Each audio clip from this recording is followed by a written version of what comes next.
Hi, Miss Kennedy. How are you? I know that we're supposed to have two other people here to see Amber's speech, but they have not made it home yet. So we've substituted Jonas and Lily, who will say hi. And you're in for a funny speech. Like, it's really interesting. And I hope to see you soon. I hope all is well. Sex, oral sex, anal sex, masturbation, and money. These are all words that are associated with something that 1.2 million children are involved with in the U.S. today: prostitution.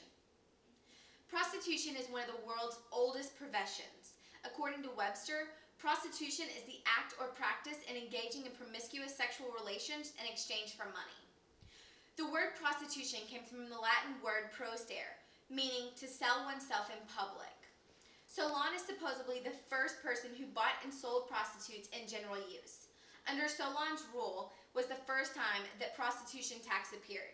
He was also a founder of state brothels. This was between 1640 and 560 BC. The Middle Ages is when prostitution became widely known. During most of the Middle Ages, the brothels were regulated, inspected, and taxed by the government. Historians examining town records have documented that prostitution was an active and profitable enterprise during the Middle Ages. However, by the end of the 15th century, attitudes changed dramatically. They began to look down and shame prostitution. A large number of southern German towns closed their brothels in an attempt to eradicate prostitution. Sexually transmitted diseases became more prominent, and this might have contributed to the change in attitude. The red light district in Amsterdam was the main trading market during the 17th century. By the end of the Golden Age, it was known for its many houses of pleasures. In these luxury brothels, one could enjoy music while in the company of prostitutes. Beginning in the 18th century, prostitutes started using condoms made with cat gut or cow bowel, which was the first form of contraceptives. It also became less strict during this era. Owners of dancing rooms were allowed to expand their business where prostitutes could work there. This got the whole business out of the public eye.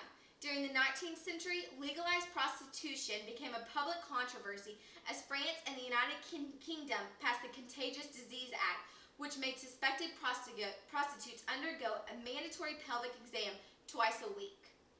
This act was mandated to prevent losing soldiers to syphilis.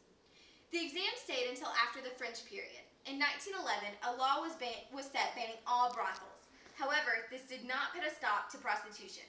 Authorities quickly found it was impossible to enforce the law in the red light district, so an unofficial policy was adopted to tolerate this business as long as the women worked inside. This is when women began showing themselves through small openings in windows. Through the years, the curtains have opened up more and more. In 2000, prostitution changed from the unofficial policy to being legalized.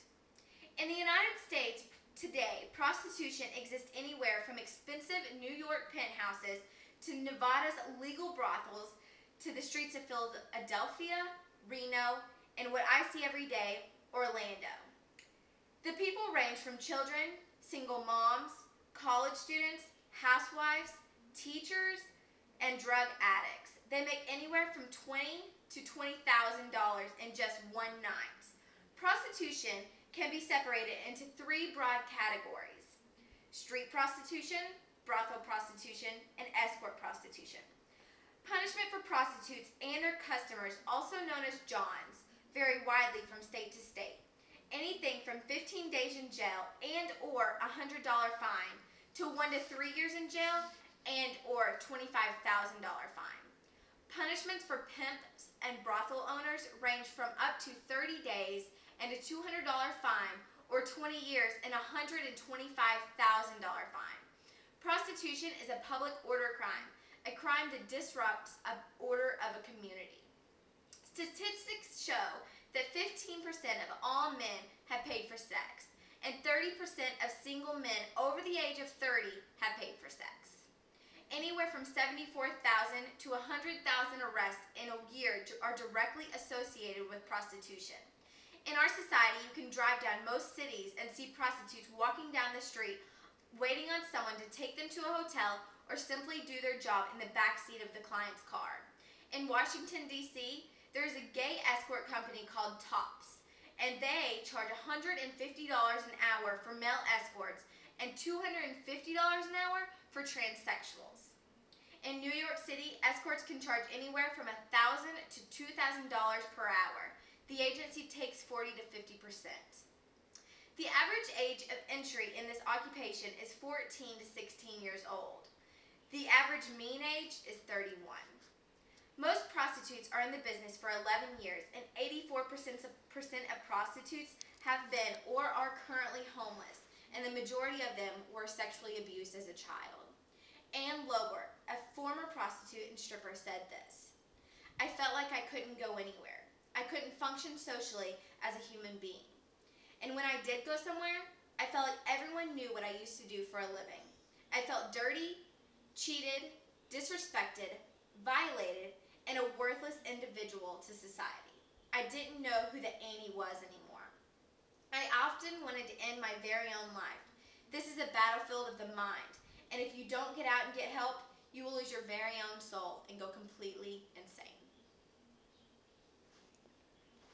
Bye, Miss Kennedy. Bye, Miss Kennedy. Come see us soon. Come to Disney World and see us.